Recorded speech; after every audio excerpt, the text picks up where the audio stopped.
Thank you very much, Mr. Chairman, and the rest of the members of the committee.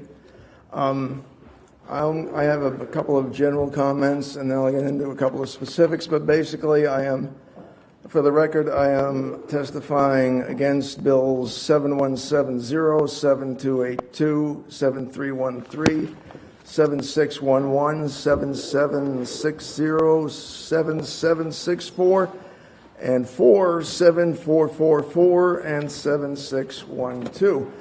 My basic message is that a woman's body is her own, and whatever she wants to do with it is her business, and it's nobody else's.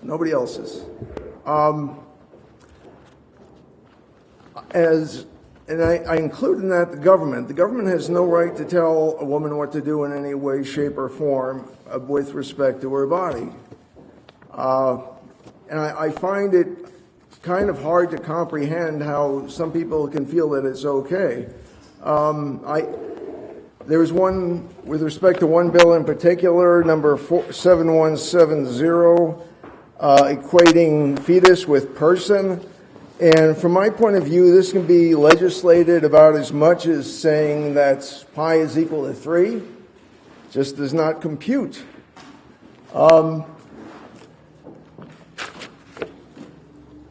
I would also like to say, and you may find this controversial, but forcing a woman to have a child against her will, to me, is a form of rape. I mean, it is a woman's decision as to what goes in and out of her body. That's it. End of discussion. Some more specifics. One thing in particular, Mr. Barth Bracey mentioned something about the videos that were shown last summer, and I just want to make sure that everyone knows that they have been shown to be incredibly bogus, and there were many states who came on afterwards who passed laws to defund Planned Parenthood, or tried to, or more to the point, they investigated these videos and they found them to be false, and all of these laws never came to fruition. So, in terms of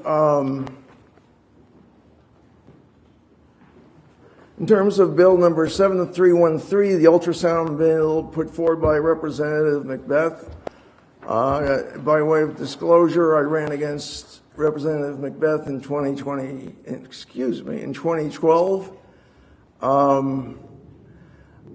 There are many problems with this bill, and I understand that a woman can say, I don't want to see the ultrasound. I don't want to see that picture. And that's great. I'm glad it's there. But they do have to listen to the doctor describe the fetus and all of its parts.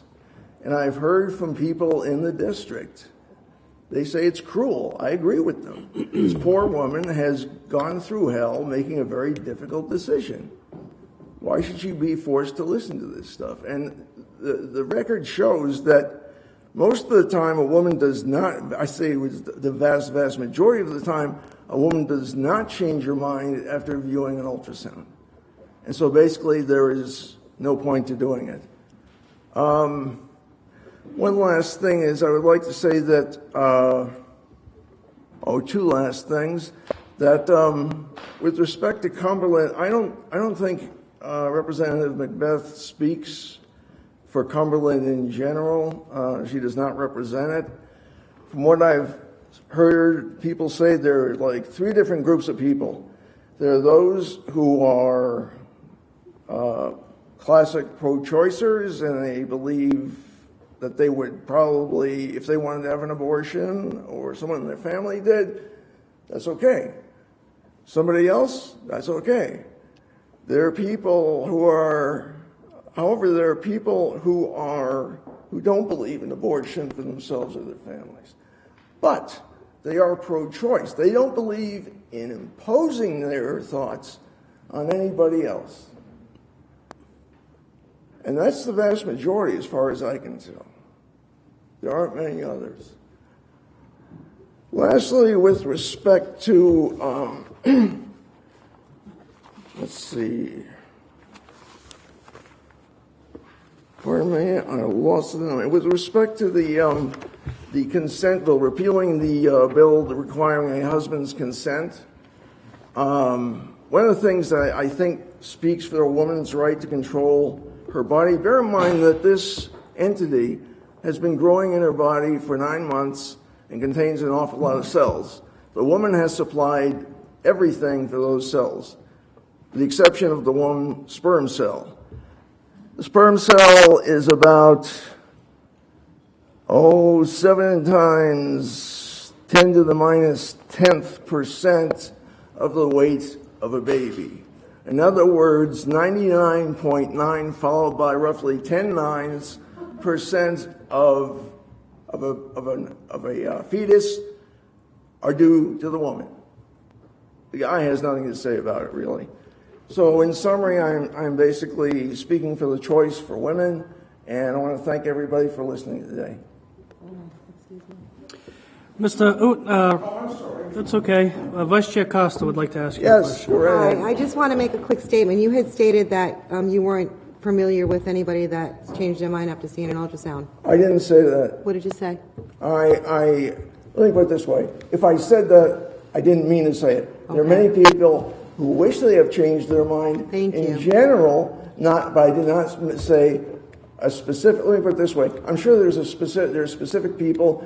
There are always cases, there are always anecdotal cases of specific women who regret their decision. But you can say that about almost any issue in the world. There are 1 or 2 cases, but the general trend is no. Thank you. You said exactly what we needed to be said. Thank you, sir. Thank you.